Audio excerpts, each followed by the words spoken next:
Saúde às irmãs e aos irmãos com a graça e a paz do nosso Senhor Jesus. Nós vamos dar início à nossa escola dominical com uma oração. Senhor Deus, obrigado por mais este momento. Onde quer que estejamos, te agradecemos por aprender algo mais através desta lição baseada nas Escrituras Sagradas. Assim, continue iluminando nossas mentes através da ação do teu Santo Espírito e assim te agradecemos no nome do teu Filho Jesus. Amém. O texto base para a nossa lição de hoje, Efésios, capítulo 6, versículos 10 ao 20. No demais, irmãos meus, fortalecidos no Senhor e na força do seu poder, revesti-vos de toda a armadura de Deus, para que possais estar firmes contra as astutas ciladas do diabo. Porque não temos de lutar contra carne e sangue, mas sim contra os principados, contra as potestades, contra os príncipes das trevas desse século, contra as hostes espirituais da maldade nos lugares celestiais. Portanto, tomai toda a armadura de Deus, para que possais resistir no dia mau, e havendo feito tudo, ficar firmes. Estai, pois, firmes, tendo cingido os vossos lombos com a verdade, e vestida a couraça da justiça, e calçados os pés na preparação do evangelho da paz, tomando sobretudo o escudo da fé, com o qual podereis apagar todos os dardos inflamados do maligno. Tomai também o capacete da salvação e a espada do Espírito, que é a palavra de Deus, orando em todo o tempo, com toda oração e súplica, no Espírito, e vigiando nisso com toda a perseverança e súplica por todos os santos, e por mim, para que me seja dada no abrir da minha boca a palavra com confiança, para fazer notório o mistério do Evangelho, pelo qual sou embaixador em cadeias, para que possa falar dele livremente, como me convém falar. Esta é a palavra de Deus para nós hoje e temos como título da lição Revesti-vos da armadura de Deus. Os gladiadores eram figuras importantes na sociedade romana, porque representavam os embates entre homens que queriam se mostrar os mais fortes e preparados. Nas lutas, esses guerreiros se preparavam vestindo uma armadura para se degladiarem até a morte. Quem já teve a oportunidade de assistir filmes épicos já pode ter observado o que eram os gladiadores naquela época. A carta de Paulo, enviada aos Efésios, é escrita quando a igreja em Éfeso já estava bem constituída e consolidada, assim como as outras comunidades na região da Ásia. No entanto, a preocupação que Paulo tinha em relação a essas comunidades era com o relacionamento e a acomodação, quando os cristãos e cristãs se habituavam à rotina, perdendo o desejo ardente de proclamar as boas novas e de se posicionar contra as injustiças, fechando-se ao mundo e ao próximo. É algo que tem acontecido hoje em dia também em todo o mundo. Membros da Igreja Terrena de Jesus estão se acomodando, estão deixando de proclamar as boas novas da salvação em Cristo Jesus, estão deixando de convidar parentes, familiares, amigos, vizinhos, colegas de trabalho, de estudo, para conhecer a Cristo Jesus, para participar de alguma atividade cultica em sua igreja local. Isso faz com que as igrejas ao redor do mundo comecem a se esvaziar e as pessoas sedentes das boas novas do Senhor Jesus acabam não tendo a oportunidade de receber um convite para conhecerem a Deus. Em busca da paz e da justiça. Os evangelhos nos relatam que Jesus sempre se preocupou em estar em contato com as pessoas, ouvir as suas necessidades e colaborar com a superação das dificuldades e das injustiças. Paulo mesmo, encarcerado, não deixava de se comunicar com as pessoas, porque havia necessidade de anunciar a verdade proclamada na palavra de Deus e, por meio desse evangelho libertador, promover justiça a todas as pessoas. Na época de Paulo não havia desculpas para não se proclamar as boas novas da salvação. Paulo em algum momento estava doente e agora estava preso e tinha alegria em poder proclamar, testemunhar dos ensinos das boas novas de Jesus. E hoje quais são as desculpas que as pessoas têm enfrentado para não dar testemunho, não proclamar as boas novas da salvação às pessoas à sua volta e ao seu próximo? Infelizmente, são muitas desculpas. Mas buscai primeiro o reino de Deus e a sua justiça, e as demais coisas vos serão acrescentadas. Mateus 6,33. Essa orientação de Jesus aponta que o nosso compromisso vai além da nossa zona de conforto. Se comprometer com o reino é tomar a cruz e seguir a Jesus, entendendo que quem quer perder a vida por causa de mim, Jesus e do Evangelho, só vai lá, Mateus 8,35. Nessa luta pela implantação do reino, as armas não são carnais, mas espirituais. A estratégia não é o ataque, mas a defesa. O alvo não é o nosso semelhante, mas o pecado e o reino das trevas. Temos aqui, para essa lição, o que é importante: buscar primeiro o reino de Deus e tudo será acrescentado. O nosso inimigo hoje não são pessoas. Os nossos inimigos são o inimigo de Deus, que podem ser seres espirituais, a miséria, a fome, a pobreza, a violência, o preconceito, o racismo, a exclusão social, a corrupção humana. Todos esses são inimigos de Deus, são nossos inimigos também. E Deus nos chama para que possamos dar a nossa contribuição nesse mundo e na sociedade, fazendo o melhor que pudermos, porque Deus sabe que temos limites para fazer, para ajudar.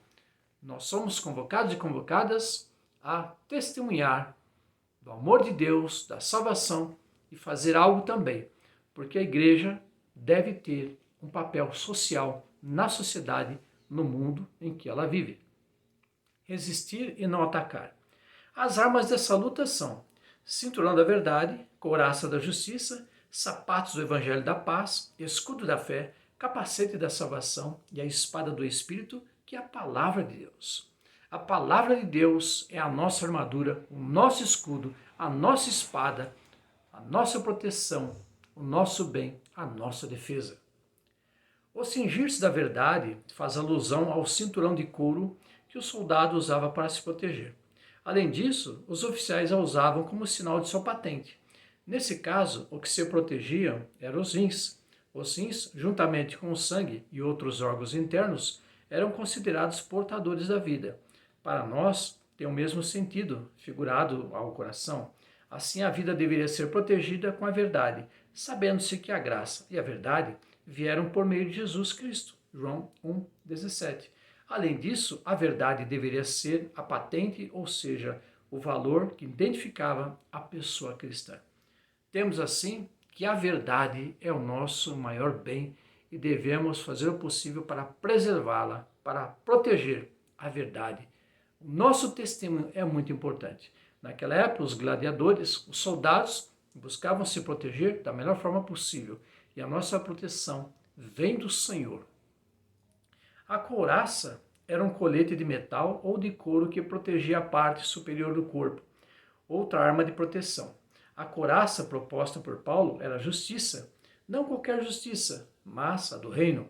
Obviamente, ao assumirmos essa couraça, muitos ataques nos sobrevêm, mas é a própria justiça que nos protege, pois não atraímos para nós iniquidades, já que a justiça guarda ao que anda em integridade, mas a malícia subverte ao pecador. Provérbios 13:6.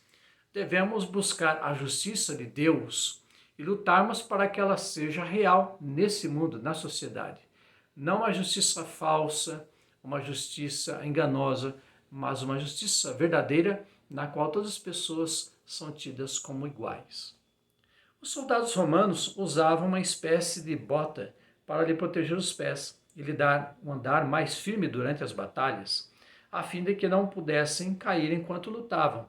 Na armadura de Deus, os pés precisam estar calçados com o evangelho da paz. Ele firma os nossos pés para andar em direção ao anúncio da paz, pois que formosos são sobre os montes os pés do que anuncia as boas novas, que faz ouvir a paz, que anuncia coisas boas, que faz ouvir a salvação. Isaías 52, versículo 7. Também uma preocupação dos soldados em protegerem os pés. Os pés têm uma função de nos levar. É uma pena que as pessoas estão perdendo o desejo, a vontade de usar os pés para caminhar em direção a alguém que precisa de Deus, do amor de Deus, da paz de Deus, da ação de Deus. Devemos fazer o possível para propagar as boas novas da salvação. E Deus precisa de cada um de nós, do menor ao maior. Deus conta conosco para que possamos ir e compartilhar das boas novas do amor de Deus. O escudo é mais uma arma de proteção, usada pelo soldado para cobrir o corpo inteiro e livrar-se, entre outras coisas, dos dardos inflamados, em chamas, que eram lançados em sua direção. É o escudo da fé em Cristo Jesus, aquele que venceu o mal para nos dar a vida e assim nos proteger dos enganos de Satanás. João 10:10. O escudo servia para proteger os soldados de armas, dardos, flechas, incendiários. Jesus é o nosso escudo, é quem nos protege das armadilhas do mal, da tentação, das provocações. É nesses dias maravilhosos que colocamos a nossa fé e temos certeza que até que Deus tem nos ajudado, nos amparado, nos guardado. O capacete era outra arma de proteção, feito de couro, bronze ou metal e que protegia a cabeça do soldado. Na armadura de Deus, devemos usar o capacete da salvação. A cabeça não era importante por ser o espaço do intelecto, mas sim por ser a fonte da vida e energia. Por isso, cobrir a cabeça com as mãos ou pó de cinzas era lamentar a perda da vida. A salvação é a fonte da nossa vida. Por meio dela, alcançamos a vida eterna, que é a principal a ser protegida, o que naquela época, em algumas situações atuais, significava perder a vida. Mateus 16, 24, 25. O capacete tinha essa função, proteger a cabeça dos ataques dos inimigos. O que nós precisamos proteger hoje é a nossa vida espiritual dos ataques do império das trevas, dos inimigos celestiais que lutam contra Deus. E, claro, nos proteger também das ciladas e armadilhas que há nesse mundo. A corrupção humana, em todas as suas atitudes, em todas as direções, são inimigos que devemos nos proteger, para que não venhamos a falhar, errar e não darmos um testemunho digno na face da terra. A espada do Espírito é a palavra de Deus. Essa é a única parte da armadura que tem dupla função, defender e atacar. No entanto, sua finalidade está proposta na própria palavra, porque a palavra de Deus é viva e eficaz e mais cortante do que qualquer espada de 2 gumes, e penetra até o ponto de dividir alma e espírito, juntas e medulas, e é apta para discernir os pensamentos e propósitos do coração. Hebreus 4, 12. A espada aqui realmente é a arma usada na época para se defender e atacar. O que nós temos hoje é a palavra de Deus, que nos protege, a palavra de Deus que é o instrumento que Deus nos proporcionou para que possamos apregoar as boas novas da salvação e vencer o inimigo da nossa alma, que é o inimigo de Deus. A armadura de Deus é para proteger a vida, a nossa própria e das demais pessoas. Essa batalha é necessária para que o reino seja anunciado, e nós devemos tomar parte nela, que não se deve dar por violência, e sim com gestos que promovem a paz. A nossa armadura da fé, que nós usamos hoje, é a paz. Devemos promover a paz. Apregoarmos as boas novas da salvação em Cristo Jesus. Apregoar o Deus que nos amou e enviou seu Filho Jesus para nos salvar. Ele traz a verdadeira paz e não uma paz enganosa. A verdadeira paz protege a nossa vida. A paz enganosa, ela finge, é apenas uma forma de enganar as pessoas e não protege o ser humano, a sua vida espiritual. Ser disponível para lutar pelo reino de Deus. O povo de Éfeso estava inserido no meio de uma realidade em que o ódio poderia nascer com muita facilidade, assim como nós que vivemos uma sociedade dividida por sentimentos e atitudes das mais diversas. Há pessoas que promovem a paz e há aquelas que buscam a guerra. Há esses 2 tipos de pessoas, que promovem a paz e promovem a guerra. Buscam a paz e buscam a guerra. Vivemos nesse contexto, no decorrer dos séculos, 2 realidades. A paz traz vida e vida em abundância. A guerra traz sofrimento, morte, desastre, terrível. Devemos fazer a nossa parte, promover a paz em todo o tempo. O perigo vivenciado pelos efésios na tentativa de preservar suas crenças e não querer se misturar às práticas pagãs é o mesmo perigo que vivenciamos quando temos medo de nos corromper e acabarmos nos fechando, como se o amor de Jesus se limitasse apenas às pessoas eleitas. A vontade de Deus é salvar toda a humanidade e temos que ter isso em mente. Todas as pessoas merecem ser salvas. Infelizmente, há pessoas que não pensam assim, que dizem que há pessoas que têm que ir para o inferno mesmo, que têm que sofrer, que têm que pagar. Deus enviou seu Filho Jesus para salvar todas as pessoas. Claro que haverá consequências no futuro por vir. Haverá pessoas que serão salvas e pessoas que serão perdidas. E quem fará a separação é Deus, não nós. Devemos abençoar as pessoas, orar e interceder, promover a paz, a todo tempo, a todo custo. Se a vida é uma luta, esta luta não é contra as pessoas, mas contra as práticas que elas cometem. Para o combate eficaz dessas práticas que nos afastam da presença de Deus, precisamos verdadeiramente nos revestir com esta armadura, o que significa dizer que precisamos buscar a verdade, a justiça, a paz, a fé, a salvação e a palavra de Deus, sem os quais não estaremos preparados para resistir ao mal. A nossa luta, a nossa briga é contra o mal, contra o preconceito, o racismo, a violência, a opressão, a corrupção humana, o sofrimento, a miséria, a pobreza. A nossa luta é contra esses inimigos e não contra as pessoas. Todas as pessoas na face da terra, infelizmente, pecam em algum momento, por pensamento, palavra e por ato. E não é porque somos membros de alguma igreja que também não pecamos. Infelizmente, pecamos. A palavra de Deus diz, mas devemos pecar menos e acertar mais. E Deus conta conosco para que possamos promover a paz e não guerrear contra as pessoas, nem contra irmãos e irmãs de outras igrejas cristãs da face da terra e de outras religiões. Deus conta conosco para promover a paz. Conclusão: aprender a fazer o bem, buscar a justiça, acabar com a opressão, fazer justiça ao órfão, defender a causa da viúva. Isaías 1:17. Temos aqui um exemplo de luta social, um exemplo de que nós devemos buscar socorrer as pessoas em seus sofrimentos, em suas angústias, ansiedades, para ajudá-las. Essa é a vontade de Deus. Partilha, compartilhar, socorrer, ajudar e não empurrá-las para o abismo, para o sofrimento, condená-las. Essa não é a vontade de Deus. A vontade de Deus é salvar toda a humanidade. Estamos aqui para militar, lutar em favor do amor, respeito, diálogo, perdão e misericórdia. Diferente do mais óbvio, esta luta caminha em direção à defesa e não ao ataque. A defesa da vida, da ética, da comunhão, dos direitos humanos, da igreja, da criação. Toda a militância é legítima, mas a nossa, além de ser fundamental, deve se dar por meio da orientação do Espírito Santo. Por isso, precisamos nos revestir dessa armadura. Deus conta conosco, minhas irmãs e meus irmãos, para que possamos lutar, ter essa postura de lutar contra o mal, tudo aquilo que vai contra o desejo e a vontade de Deus.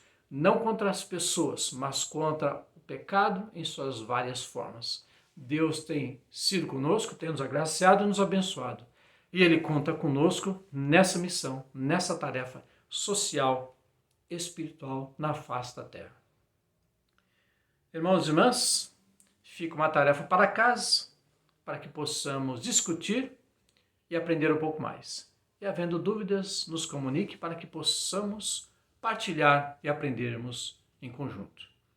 A partir da descrição da armadura de Deus, destaque qual arma é a mais difícil de obter. Partilhe com as pessoas que estiverem contigo e encontremos estratégias para alcançá-la. Que Deus abençoe e assim agradeçamos a Deus uma oração por mais esse estudo, onde quer que estejamos. Senhor Deus, te agradecemos por mais esse estudo baseado nas Escrituras, esta lição. Tu sabes onde quer que sejamos nesse momento, nessa escola, Senhor, dominical, onde podemos aprender um pouco mais da Tua santa palavra e colocar em prática. Te agradecemos, Senhor, por cada vida que tem compartilhado, cada vida que tem aprendido um pouco mais. Continua conosco, Senhor, é o que nós pedimos e te agradecemos no nome do Teu Filho Jesus, que nos ensinou a orar dizendo: Pai nosso que estás nos céus, santificado seja o Teu nome. Venha a nós o vosso reino. Seja feita a tua vontade, assim na terra como nos céus. O pão nosso de cada dia nos dai hoje. Perdoa as nossas dívidas, assim como nós perdoamos os nossos devedores. E não nos deixes cair em tentação, mas livra-nos do mal, pois teu é o reino, o poder e a glória para todos sempre. Amém. Recebamos a bênção e a paz que excede toda compreensão, guarde os nossos corações e mentes no amor e conhecimento de Deus Pai e de seu Filho Jesus Cristo, nosso Senhor, Salvador e Libertador, e a doce e confortadora consolação do Espírito Santo, seja convosco para todos sempre. Amém. Abraço fraternal em Cristo Jesus, minhas irmãs, meus irmãos. Amém.